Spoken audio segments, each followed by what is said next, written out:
Pessoal, tudo bem? Vamos continuar 50 anos depois. Livro psicografado por Chico Xavier, ditado por Emmanuel, que traz então nós vimos Emmanuel 50 anos depois que ele fez a passagem, que ele morreu ali no livro há 2000 anos, onde ele era um senador da República Romana e que foi classificado pelo próprio Jesus Cristo como uma alma artificial e orgulhosa. E ele, nesse livro, ele já apareceu com 45 anos e na primeira parte do livro nós vimos que culminou ali com a festa do imperador, que o imperador Adriano estava dando, e que o ápice ali da festa foi então a morte de 13 desses que foram encontrados nas catacumbas, fazendo a leitura do Evangelho de Jesus Cristo, de 13 cristãos, entre eles o Nestório, o nosso Emmanuel, e o filho dele, o Ciro, que é então o amor da vida da Célia, que a Célia é então a pessoa que vai protagonizar, que protagoniza esse livro. O Emmanuel explicou ali no início, na carta ao leitor, que não seria como há 2000 anos, onde foi a vida dele inteirinha, que ele foi o protagonista. Aqui seria a Célia, a quem ele classificou de uma alma santa, e é chamada até de anjo. E então agora nós vamos ver como é que continua, porque no vídeo anterior se culminou exatamente com isso, com o final ali daquela festa que o imperador estava dando, porque ele que vai se retirar antes de partir então, antes de fazer uma viagem pela Grécia e antes de ir morar em Tibur, ele fez então uma festa ali com muita pompa mesmo, em que o ápice é o sacrifício, é onde escravos jovens e atléticos lutam com animais ferozes. A gente já sabe quem é que sai ganhando, apesar deles serem jovens e atléticos, ou seja, onde há muito sangue, muito horror. Nós vimos que a Célia e o avô dela não participaram. E eles então, no final, mas ela sabia o que estava acontecendo, ela disse a ele, nesse momento o Ciro está sendo sacrificado. E ela ficou um tempo ali olhando o céu, em uma espécie de transe, e depois no final Emmanuel diz, então os dois, fitando o Tibre e o céu em prece silenciosa, começaram a chorar. E nós vimos que o pai dela, o Elvídio, e a mãe dela, eles foram lá, eles estavam presentes no espetáculo, viram eles sendo mortos, e no final eles sentiram também uma coisa muito ruim. O Ovídio Lúcio, na tribuna de honra, apertava nervosamente as mãos da esposa, dando-lhe a entender as comoções inexplicáveis que lhe vagavam no íntimo, porque nós vimos que ele podia, como dono do Nestório, ele podia, e como bem influenciado que ele era, ele podia ter livrado da morte, porém, como o crime que ele cometeu era ser cristão, e ele perguntou a ele se ele era, ele confirmou que era, então ele não interveio. O Elvídio, que para ironia, ele é aquele amigo do senador Públio Lentulus ali no livro há 2000 anos, o único daquela história que veio com ele, e então ele foi exatamente o dono do escravo que agora é o senador Públio Lentulus, o Nestório. Então foi dessa forma que terminou a primeira parte do livro. Nós vimos já também nessa primeira parte que apareceu ali a Cláudia Sabina, apareceu que é a ex-namorada do Elvídio, com quem ele teve um filho e não assumiu, e que agora ela só busca vingança. Que apareceu o marido dela, o Lólio Úrbico, que é o prefeito, casado com ela por arranjo do imperador, que arranjou para que os dois se casassem, e que é apaixonado pela mulher do Elvídio, que é a Alba Lucínia.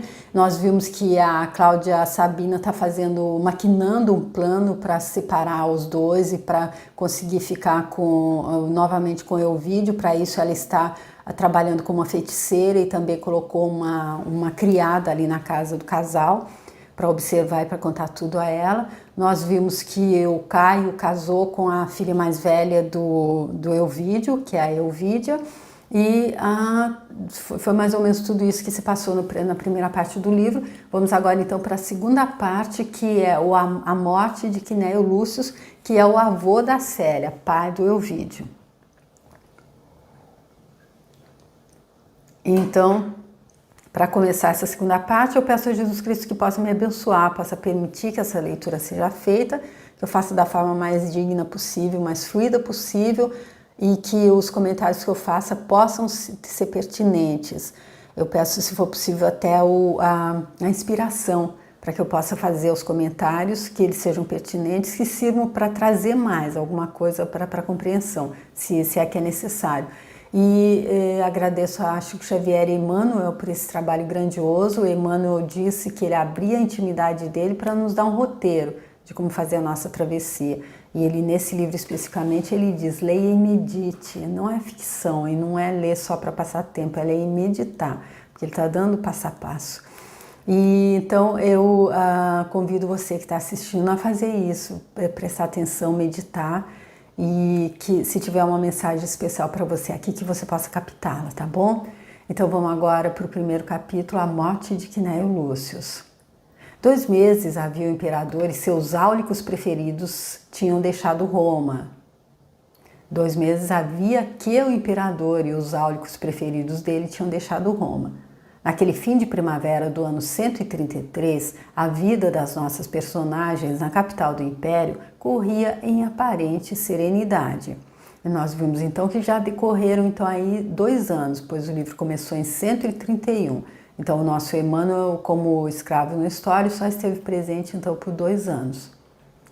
Alba Lucínia concentrava na filha, nos carinhos paternos, a vida diuturna, sentindo-se, porém, muito combalida devido às intensas preocupações morais, não somente pela ausência do marido, como pela atitude de Lólio Úrbico, que, vendo-se senhor do campo e abusando da autoridade de que dispunha na ausência do César, redobrava seus assédios com mais empenho e veemência.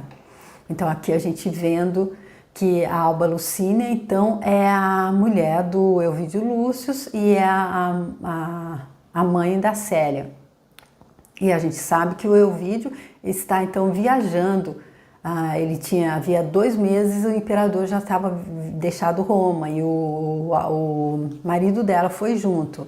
No capítulo anterior, no vídeo anterior, nós vimos que ela chegou até aí, recorreu a Cláudia Sabina para pedir para ela interceder junto ao imperador para que o marido dela fosse liberado de acompanhá-lo. Porém, ela não sabia que era a Cláudia Sabina exatamente que estava maquinando para que ele fosse. Foi ela que convenceu o imperador a incluí-lo, a não deixá-lo de fora da comitiva.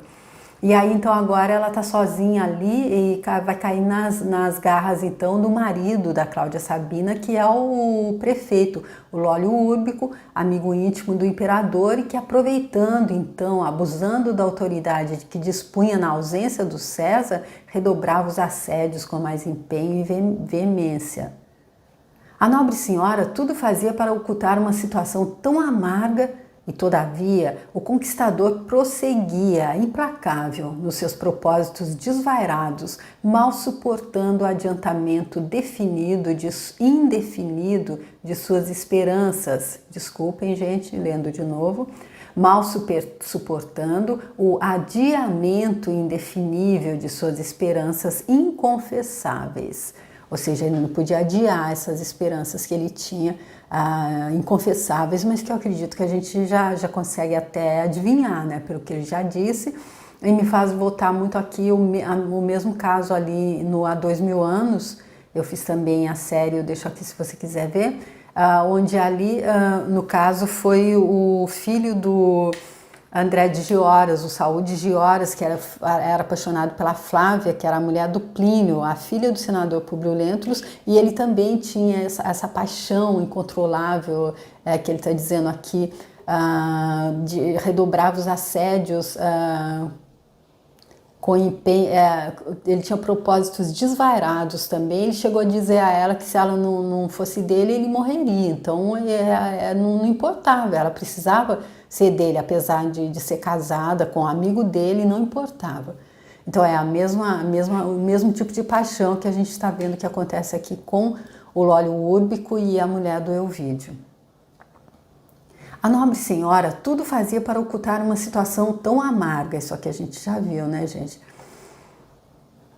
Anteriormente, a esposa de Elvídio tinha em Túlia Sevina a amizade de uma irmã carinhosa e desvelada, que sabia reconfortá-la nos dias de provações mais ásperas. Mas antes da viagem do César, o tribuno Máximo Cunctator fora designado para uma demorada missão política na Ibéria distante, levando a esposa em sua companhia. Ou seja, a Alba Lucínia então estava sem o marido, estava sem poder falar com os pais também, porque o pai dela ia dizer para ela: cede minha filha, porque eu não tenho dinheiro e eu preciso estar bem com ele. Então foi exatamente isso que ele disse para o Elvídio quando ele o procurou. E então aqui ela podia contar também com a amiga de infância, que era a Túlia Servina, mas a amiga de infância ela é a mulher do Máximo Cunctator. E aí então ele foi em missão política e ela foi com ele. Então a Alba Lucínia estava sozinha, sem ter ninguém com quem abrir ali a situação que ela está passando. Alba Lucínia via-se quase só na sua angústia moral, porquanto não podia revelar aos velhos pais tão extremosos as lágrimas ocultas do coração atormentado dela. Frequentemente deixava-se ficar horas a fio a conversar com a filha, cuja simplicidade de espírito e cujo fervor na crença a encantavam. Mas por maiores que fossem seus esforços, não conseguia dominar a fraqueza orgânica que começava a preocupar o círculo da família.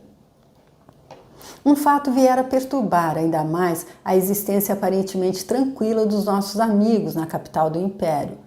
Quinéio Lúcio adoecera gravemente do coração, o que para os médicos, de um modo geral, era coisa natural, atento à idade. Debalde foram empregados elixires e cordiais, tisanas e panaceias. Gente, cordiais eu encontrei aqui que de grande renome, que vinha já dos tempos antigos, não só da tradição médica grega, como também da árabe. As pedras cordiais gozaram em Portugal de grande popularidade. Então são pedras que, de acordo com o nome, as pedras deveriam ser remédios específicos contra doenças cardíacas, uma vez que cordial, segundo Plínio, que era um remédio corde utile, corde conveniens, corde auxilians, isso aqui é em latim. Por extensão, ter-se-ia passado a usá-las em casos de sustos e sobressaltos e contra palpitações. Então, por isso que eles estão usando essas pedras aqui para tratar o quinésio que está com problema cardíaco. E tisanas a gente sabe que são chás, então, de ervas. O venerável Patrício, dia a dia, se mostrava mais debilitado. Entretanto, Quinéio desejava viver ainda um pouco, até o regresso do filho, a fim de apertá-lo nos braços antes de morrer. Nos seus extremos de afeição paternal, queria recomendar-lhe o amparo às duas irmãs, Publícia e Márcia, esclarecendo a Elvídio todos os desejos dele. Mas o experiente conhecimento das obrigações políticas forçava-o a resignar-se com as circunstâncias. Hélio Adriano, de acordo com seus hábitos, não regressaria antes de 1 ano, na melhor das hipóteses, e uma voz íntima lhe dizia que até lá o corpo esgotado deveria baixar desfeito em cinzas à paz do sarcófago. Algo triste, nada obstante os valores da fé dele, o venerável ancião alimentava no cérebro meditações graves e profundas acerca da morte. E aí, gente, a gente vê então aqui o Elvídio, enquanto ele estiver lá, porque ele está falando, ele gostaria de revê-lo para apertá-lo nos braços antes de morrer. Nós que vimos que a relação deles ia além de pai e filho, eram amigos realmente, ele era o mestre do Elvídio, e aqui ele vai morrer longe do filho, vai estar longe dele. Por quê? Porque ele entende as obrigações políticas que os forçaram a fazer isso. Eu acredito, meu Deus, como que pode a gente sair em viagem que vai demorar no mínimo 1 ano dessa forma, não é? Voltar, o pai está morto, a mulher está realmente... Mas ali a gente viu que só desta vez nós vimos, ele não se falou muito dele há 2000 anos, quando ele era o Pompílio Crasso, mas aqui nós vimos que na juventude dele, então ele teve ali aquele romance com a Cláudia Sabina, e a engravidou. Ele não admite, mas contudo o que está se vendo aqui é que realmente foi, e não assumiu. Então ele já começa aqui então a estar colhendo aquilo que ele plantou no passado. Célia apenas, com suas visitas, lograva arrancá-lo por algumas horas dos seus dolorosos cismares. Com um sorriso de sincera satisfação, abraçava-se à neta, dirigindo-se ambos para a janela fronteira ao Tibre. E quando a jovem lhe falava da alegria do espírito dela, com poder orar num local tão belo, Quinéio Lúcius costumava esclarecer. Filha, outrora eu sentia a necessidade do santuário doméstico com suas expressões exteriores. Não podia dispensar as imagens dos deuses, nem prescindir da oferta dos mais ricos sacrifícios. Hoje, porém, dispenso todos os símbolos religiosos para auscultar melhor o próprio coração, recordando o ensino de Jesus à samaritana, ao pé de Garizim, de que há de vir o tempo em que o Pai Todo-Poderoso será adorado, não no santuário de pedra, mas no altar do nosso próprio espírito. E o homem, filhinha, para encontrar-se com Deus no íntimo da consciência, jamais encontrará templo melhor que o da natureza, sua mãe e mestra. Então aqui ele trazendo para ela que a gente não precisa de templo para ir encontrar Deus. Deus está no nosso íntimo, no nosso interior, e não dentro de nenhum templo de pedra. E aqui essa passagem de Jesus falando com a samaritana ao pé do Gazirim, nós vemos ali no livro Boa Nova, que eu fiz também uma série, eu deixo aqui para você se quiser ver. Conceitos que tais eram expedidos a cada instante nos colóquios com a neta. Ela, por sua vez, transformava as esperanças desfeitas em aspirações celestiais, convertendo o sofrimento em consolo para o coração do idolatrado velhinho. O espírito fervoroso, com a sublime intuição da fé que lhe ampliava a esfera de compreensão, adivinhava que o adorado avô não tardaria muito a ir-se também a caminho do túmulo. Lamentava antecipadamente a ausência daquela alma carinhosa e amiga, convertida em refúgio do pensamento desiludido dela, mas ao mesmo tempo rogava ao Senhor coragem e fortaleza. Num dia de grande abatimento físico, Quinéio Lúcius viu que Márcia abria a porta do quarto de mansinho com um sorriso de surpresa. A filha mais velha vinha anunciar-lhe a chegada de alguém muito caro ao espírito generoso dele. Era Silano, o filho adotivo que regressava das Gálias. O patrício mandou-o entrar com seu júbilo carinhoso e sincero. Levantou-se trêmulo para abraçar o rapaz que, na juventude sadia dos seus 22 anos completos, o apertou também nos braços, quase chorando de alegria. Quem é Silano? Silano é o filho adotivo do Quinéio Lúcius, que foi abandonado pela Cláudia Sabina ali na porta dele, dizendo que era filho, que era neto dele, pois era filho do Elvídio Lúcius. Porém, o Elvídio negou, ele não assumiu, então o Quinésio o criou como um filho adotivo, e agora ele trabalha nas Gálias, ali, que é um trabalho bem difícil, bem duro realmente, é para um filho bastardo mesmo. Se ele fosse filho do Elvídio, ele não estaria nesse trabalho. E ele volta então agora no momento em que o pai adotivo dele está quase morrendo. Silano, meu filho, fizeste bem em vir, exclamou serenamente. Mas conta-me, vens a Roma com alguma incumbência de teus chefes?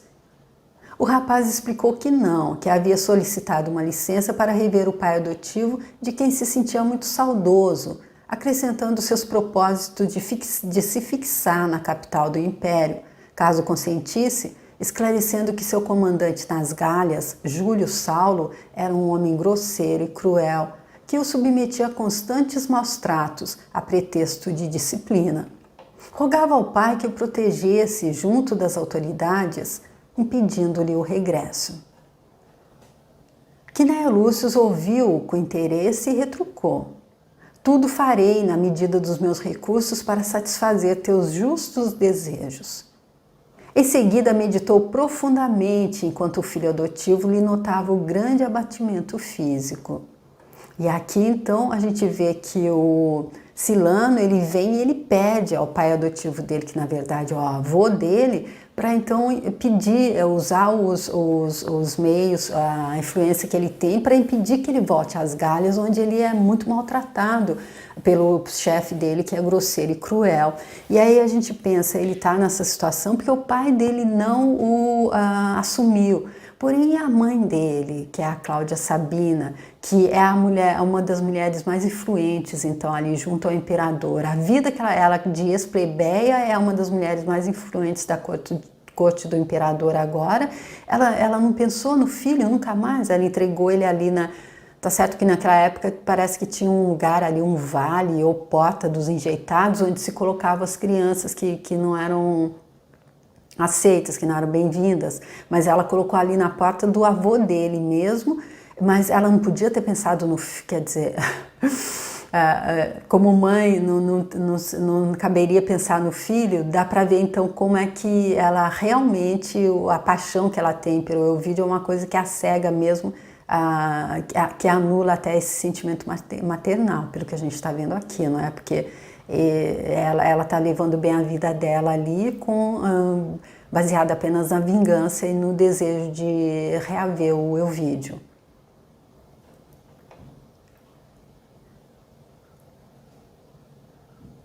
Saindo, porém, dos seus austeros pensamentos, que Nery Lúcio acrescentou: Silano, não desconheces o passado, e um dia já te falei das circunstâncias que te trouxeram ao meu coração paternal. Sim, respondeu o rapaz em tom resignado. Conheço a história do meu nascimento, mas os deuses quiseram conceder ao mísero enjeitado do mundo um pai carinhoso e abnegado, como vós, e não maldigo o destino. O ancião levantou-se e depois de abraçá-lo comovido, caminhou pelo quarto apoiando-se com esforço. Em dado instante, deteve os passos vagarosos diante de um cofre de madeira decorado de acanto, abrindo-o cuidadosamente. Dentre os pergaminhos dessa caixa forte, retirou um pequeno medalhão, dirigindo-se ao rapaz com estas palavras: Meu filho, os enjeitados não existem para a providência divina. Nem mesmo remontando ao pretérito, deves alimentar no íntimo qualquer mágoa em razão à tua sorte. Todos os destinos são úteis e bons quando sabemos aproveitar as possibilidades que os céus nos concedem em favor da nossa própria aventura.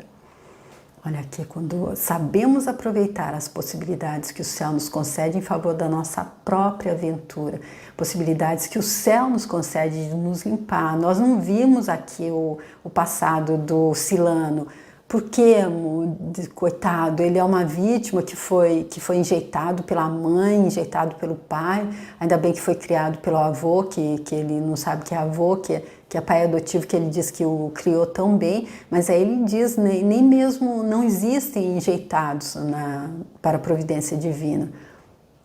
Então a gente não está vendo o plano todo. O interessante é apenas saber que não existe enjeitado e não existe vítima, que nós estamos então passando aquilo que o céu nos concede em favor da nossa própria aventura, em favor do nosso crescimento. Porque nós, com o nosso livre-arbítrio ali, enquanto a nossa consciência não era muito expandida, a gente às vezes meteu os pés pelas mãos. E aí a gente precisa ser enjeitado ali da mãe dessa vez, do pai dessa vez, para entender aquilo que a gente fez. É dessa forma que eu entendo, porque senão não haveria justiça. E eu acredito que Deus é absolutamente justo. Então é por isso que eu entendo dessa forma. E como se estivesse mergulhando o pensamento no abismo das recordações mais longínquas, prosseguiu depois de uma pausa. Quando Márcia te beijou pela primeira vez nesta casa, encontrou sobre o teu peito de recém-nascido este medalhão que guardei para entregar-te mais tarde. Nunca abri, meu filho.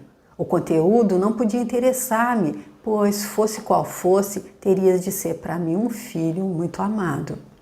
Agora, porém, sinto que é chegada a ocasião de te entregar.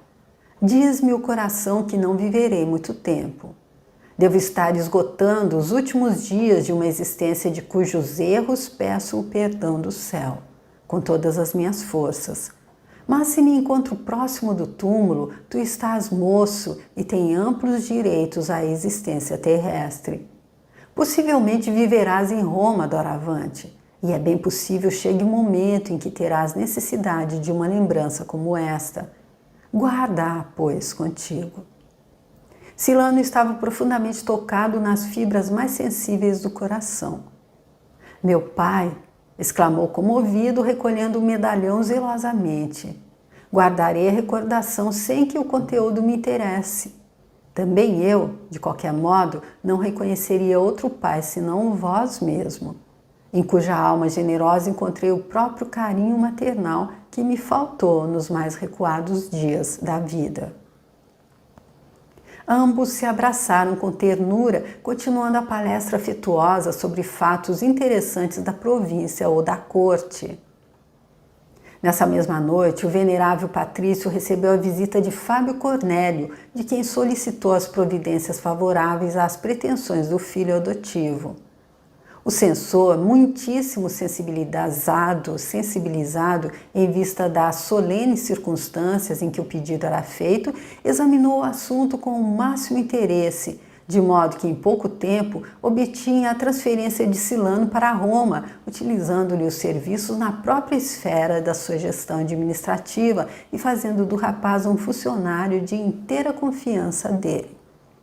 Considerando o ingresso daquela nova personagem na esfera de suas relações familiares, Alba Lucínia recordou as confidências de Túlia, mas procurou arquivar com cuidado as impressões íntimas dela, aceitando de bom grado a amizade respeitosa que Silano lhe demonstrava.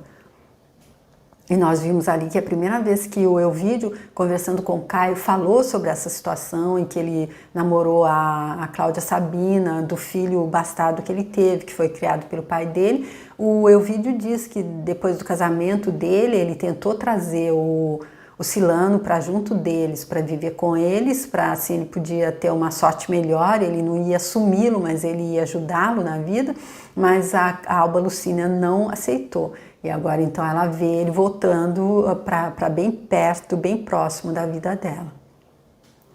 No lar de Ovídio Lúcio, contudo, a situação moral se complicava cada vez mais em face das arremetidas de Lólio Úrbico, que de modo algum se decidia a abandonar suas criminosas pretensões. Olha como então o Emmanuel classifica aqui as intenções do Lólio Úrbico, que é o prefeito, marido da Cláudia Sabina, mas que está aproveitando a ausência do marido da Alba Lucínia, que é o Elvídio Lúcio, para então estar fazendo avanços contra em direção da mulher dele, que é a Alba Lucínia, ele que é apaixonado, assim como a Cláudia Sabina é apaixonada pelo Elvídio Lúcio, o Lólio Úrbico é apaixonado pela Alba Lucínia. Certo dia à tarde, quando Alba Lucínia e Célia regressavam de um dos habituais passeios ao Aventino, receberam a visita do prefeito dos pretorianos, cuja fisionomia torturada demonstrava inquietação e profundo abatimento. A jovem recolheu-se ao interior, enquanto a nobre Patrícia iniciava a conversação amistosa e digna com ele. O prefeito, porém, depois de alguns minutos a ela se dirigiu quase desvairadamente nestes termos. Perdoe-me a ousadia reiterada e impertinente, mas não posso furtar ao imperativo dos sentimentos que me avassalam o coração. Será possível que a senhora não me possa conceder uma leve esperança? Debalde tenho procurado esquecê-la. A lembrança dos seus atrativos e peregrinas virtudes está gravada em meu espírito com caracteres poderosos e indeléveis. O amor que a senhora em mim despertou é uma luz indestrutível, ardente, acesa em meu peito para toda a eternidade. Alba Lucínia escutava-lhe as declarações amorosas tomada de temor e espanto, sentindo-se incapaz de traduzir a repugnância que aquelas afirmativas lhe causavam. Enceguecido, porém, em sua paixão, o prefeito dos pretorianos continuava: amo-a profunda e loucamente, de há muito e bem jovem, Tudo tenho feito para esquecê-la em obediência às linhas paralelas dos nossos destinos. Mas o tempo mais não fez que aumentar essa paixão que me invade e anula todos os meus bons propósitos. Confio agora na sua magnanimidade e quero guardar no peito mísero uma tênue esperança. Atende às minhas súplicas, concede-me um olhar. Sua indiferença me fere o coração com a perspectiva dolorosa de nunca realizar meu sonho divino de toda a vida. Adoro-a. Sua imagem me persegue por toda parte como uma sombra. Por que não corresponder a essa dedicação sublime que vibra em minha alma? Ovidio Lúcius não poderia ser nunca o coração destinado ao seu no que se refere à compreensão e ao amor. Quebremos o arganel das convenções que nos separam, vivamos os anseios de nossa alma, sejamos felizes com a nossa união e o nosso amor. Então, gente, assim, enceguecido na paixão dele, como ele está dizendo, como Emmanuel classifica, o Lólio Úrbico, então, chega aqui e sem mais cerimônia, e novamente ele pega no ataque ali mesmo, e a Alba Lucínia, ela escuta sentindo repugnância, porque ela, como mulher casada e mãe, está recebendo esse tipo de declaração. Ela já disse a ele que nada pode acontecer. Se ele acredita que pode, é porque ele acredita que ela também não é tão firme assim com relação à palavra dela, com relação ao casamento dela. Então eu acredito que realmente é repugnante, não é para lisonjear, é para ofender realmente esse tipo de amor, que ele chama de amor, mas que ele diz aqui, adoro-a, ele não diz que a ama, porque é, como Emmanuel disse, paixão. E é a mesma que a mulher dele, a Cláudia Lucínia, sente pelo marido da Alba Lucínia, desculpa, a Cláudia Sabina sente pelo marido da Alba Lucínia, que é o Ovidio Lúcius, que ela também nem se preocupou com o filho, a única coisa que ela quer é saciar essa paixão, esse desejo, porque aí ele diz que, como ele está dizendo aqui, ele precisa que eles sejam então felizes. Confio na sua magnanimidade e quero guardar no peito mísero uma tênue esperança. Atenda às minhas súplicas. Vamos ver então o que é que a Alba Lucínia vai responder a ele. Será que ela vai atender? Vamos ver, vamos deixar isso para o próximo capítulo, para a próxima parte desse capítulo, que é o primeiro então dessa segunda parte do livro, e é intitulado A Morte de Quinéio Lúcius. Então eu fico aqui, espero que você venha comigo para ver como é que vai se dar esse diálogo entre o Lólio Úrbico, o prefeito, e a Alba Lucínia. E se você estiver gostando e quiser deixar o seu like, a sua curtida, se você estiver gostando e achar que alguém mais vai gostar e quiser, compartilhe o vídeo, por favor. Se você quiser entrar lá no canal, eu tenho, além desses dois que eu já citei, que é o Há 2000 Anos, o Boa Nova, tem também o Paulo Estevão, que é psicografado por Chico Xavier, e tem muitos outros livros lá. Se quiser olhar lá, e tem outros vídeos também. Se você quiser se inscrever, se for leve, muito obrigada. E até o próximo vídeo. Espero te encontrar para dar continuidade. Se quiser me mandar uma mensagem também, fica à vontade. Obrigada, tchau.